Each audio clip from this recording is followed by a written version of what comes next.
Olá, meu caro amigo e seguidor. Seja bem-vindo à nossa live diária da Reflexão Matinal, onde eu convido você para irmos em direção ao nosso coração para lá, como jardineiros espirituais, elevar templos às nossas virtudes, fazendo-as crescer, florescer e frutificar, pois são elas que alimentam, que impulsionam a todos nós nesta longa jornada em busca da felicidade. Jornada esta que não começou na atual encarnação. Não. Já tivemos centenas, milhares de encarnações sobre o planeta, em todos os continentes, também em todas as raças.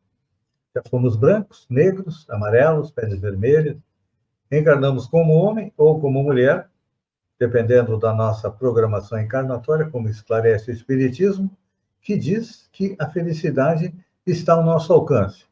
Só que para colocá-la dentro do nosso coração, precisamos arrancar dele a erva daninha dos vícios e defeitos. Então, nesta terça-feira, 2 de abril, vamos colocar mãos à obra, arregaçar as mangas e para nos auxiliar. Nada melhor do que uma passagem dos evangelhos. Hoje é da primeira epístola de Paulo aos Coríntios, onde o apóstolo diz o seguinte: fiz-me fraco para os fracos, para ganhar os fracos. Fiz-me tudo para todos, para por todos os meios chegar a salvar alguns. É uma frase longa e com uma compreensão um pouco difícil. Então vamos repetir as palavras de Paulo. Fiz-me fraco para os fracos, para ganhar os fracos. Fiz-me tudo para todos, para por todos os meios chegar a salvar alguns. Por que ele só salva alguns? Porque a incompreensão, indiscutivelmente, é assim como a treva perante a luz. Entretanto, se a vocação da claridade te assinala o íntimo, prossegue combatendo as sombras nos menores recantos do teu caminho. Não esqueças, porém, da lei do auxílio e observa-lhe os princípios antes da ação. Descer para ajudar. Fiz-me fracos para ajudar os fracos, diz o apóstolo. Então, descer para ajudar é a arte divina de quantos alcançaram conscienciosamente a vida mais alta. Isso significa que, exemplificando, um exemplo, subimos numa montanha, quando chegamos lá em cima, nós vemos aqueles que sofrem lá na planície, então o que fazemos? Ficamos lá contemplando as estrelas? Não. Descemos ao vale para ajudar, para salvar alguns, como disse Paulo. Mas é importante a gente compreender que a luz ofuscante produz cegueira. Foi o que aconteceu com Paulo, não foi?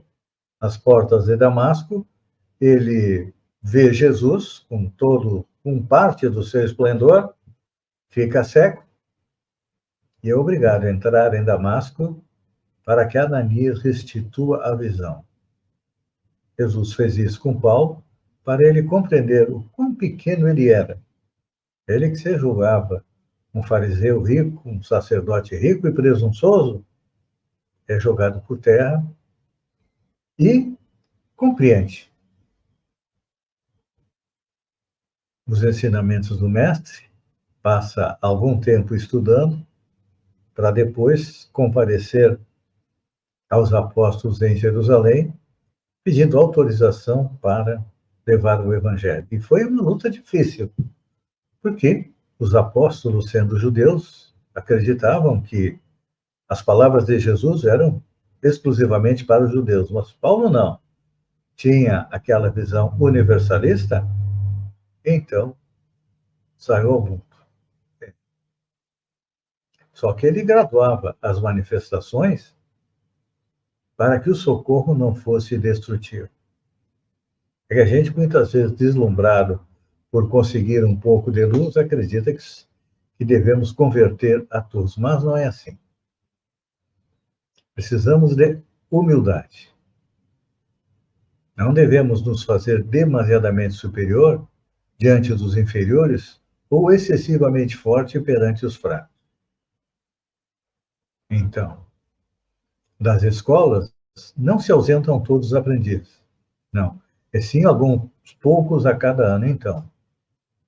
Toda mordomia reclama a noção de responsabilidade, mas exige também o senso de proporções. Por isso, conservar a energia construtiva é muito bom, mas não podemos esquecer que a ciência de ensinar só triunfa integralmente no orientador que sabe amparar, esperar e repetir. É como educar uma criança. Quantas vezes a gente tem que ensinar a mesma coisa até que ela aprenda? A educação do espírito é assim. Precisa de saber amparar, esperar e repetir. Pois então. Então não adianta a gente reclamar contra a incompreensão. Não. Normalmente nós, com a incompreensão, ficamos inquietos, desencantados. Não é assim? Deitamos vinagre e fel? Não, não devemos fazer isso. Porque há mérito celestial naquele que desce ao pântano sem contaminar-se, na tarefa da salvação e do reajustamento. Nós temos que ser como o lírio, que cresce no pântano, mas não é prejudicado por ele. Não, ele cresce limpo, então. É importante a gente analisar também um outro exemplo.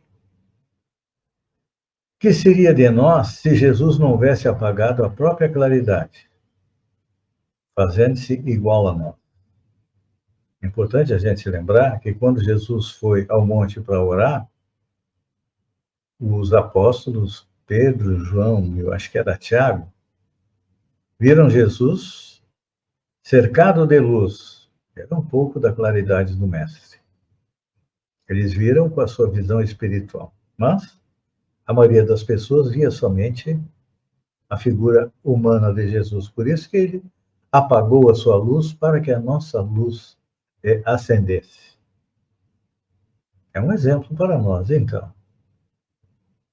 É importante não esquecer a expressiva declaração de Paulo, quando afirma que, para a vitória do bem, se fez fraco para os fracos, fazendo tudo para todos, a fim de que por todos os meios chegasse a erguer alguns. Alguns. Lentamente a humanidade vai evoluindo e nós conseguimos erguer alguns. Se em um mês conseguimos erguer um, ótimo. Em um ano erguer 10, excelente. É preciso ter paciência, perseverança e aguardar, que cada um é como uma semente. Tem que sair da terra, crescer, florescer, para depois frutificar. Nós somos como o jardineiro. Temos que adubar, colocar a água viva do Evangelho e deixar com que cada um cresça. Pense nisso, amigo e seguidor. Enquanto eu agradeço a você por ter estado comigo durante esses minutos, fiquem com Deus. E até amanhã, no amanhecer, com mais uma reflexão matinal. Um beijo no coração e até lá, então.